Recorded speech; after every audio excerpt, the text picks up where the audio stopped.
મોરબીના પીપળી ગામમાં બિલ્ડરે રહીશોને પ્રાથમિક સુવિધા ન આપ્યાની અંતે હવે પોલીસ ફરિયાદ નોંધાઈ છે। બિલ્ડરે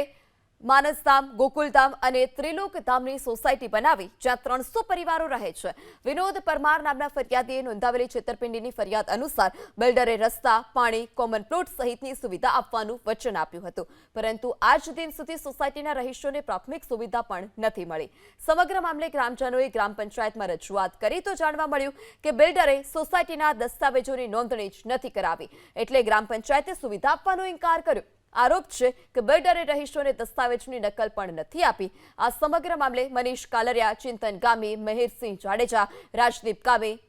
જગદીશ એરવાડિયા, અંકિત નેસરિયા, પ્રવીણ ગામી, કિશોર સેરસિયા સહિતના લોકો સામે છેતરપિંડીની ફરિયાદ નોંધવામાં આવી છે। તો પાણીનું કહેવા જઈને તો અમને ગામ પંચાયતમાં જવાબ દેતા નથી, અમને પૂરું પાણી નથી મળતું, રોડની કોઈ સુવિધા નથી અને કાગળિયા અમારે ઘટે છે એ કોઈ કાગળિયા અમને કરી દેતા નથી પૂરા, તો એ અમારે સુવિધા તો જોઈને સાહેબ। બિલ્ડરોને કહેવા જઈને તો બિલ્ડરો જવાબ નથી દેતા, એ કે અમે તમને ફાઇલો આપી દીધી છે, હવે અમે આરું કંઈ ન હાલે, એમાં અમે તમને આપી દીધું છે બધું, તો અમારે કાગળિયા ઘટે છે તો એને પૂરા તો કરી દેવા પડે ને સાહેબ।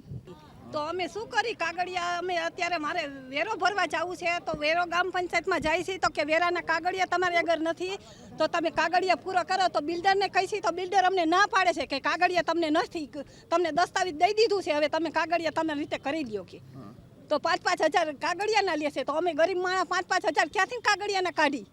અમારે બિલ્ડર એક જ વસ્તુ હતું, અમે જ્યારે અમારી સોસાયટી અંદર વારંઘડી પાણીની સમસ્યા હતી તો અમે કાગળિયા બનાવવા ગયા તો અમારે ખબર પડી કે કાગળિયા જ અમારા છે નહીં, અમને પ્લોટના દસ્તાવેજ આપીને મકાન અમને આપ્યા છે બિલ્ડરે, અને અમારી યારે છેતરપિંડીનો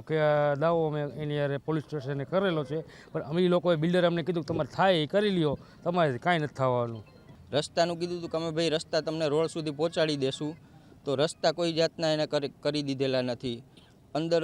એના ખુદના મકાન છે બિલ્ડરના, એના મકાનમાં છોકરાઓ ભરી દીધા છે, ફેમિલીઓને હેરાન કરે છે, ફેમિલી હેરાન થાય છે, ઘણા બધા મુદ્દા છે કે જેને કારણે રહીશો પરેશાન થાય છે, બહુ હાલાકી છે રહીશોને રહેવા માટે, અને આ બધાય પ્રશ્ન અને આ બધાય મુદ્દાના બાબતે અમે તાલુકા પોલીસ સ્ટેશનમાં અમે કાલે ફરિયાદ કરાવેલી છે બિલ્ડરો વિરુદ્ધ કે ત્યાં રોડ, રસ્તા, પાણી, ભૂગર્ભ ગટરની સુવિધા જે તે બિલ્ડર અથવા જે તે બિનખેતી કરનારને આપવાની હોય છે। તે સોસાયટીનો પ્રશ્ન એવું છે કે અમને સુવિધા પૂરી પાડવામાં આવતી નથી। ખરેખર તો પંચાયતને જ્યારે રોડ, રસ્તા, રાજીનામાનો હુકમ થાય અને સોસાયટી જ્યારે પંચાયતને સોંપવામાં આવે તે પછી અમે પંચાયત દ્વારા સરકારશ્રીના નિયમ અનુસાર પ્રાથમિક સુવિધા આપવાની થતી હોય છે।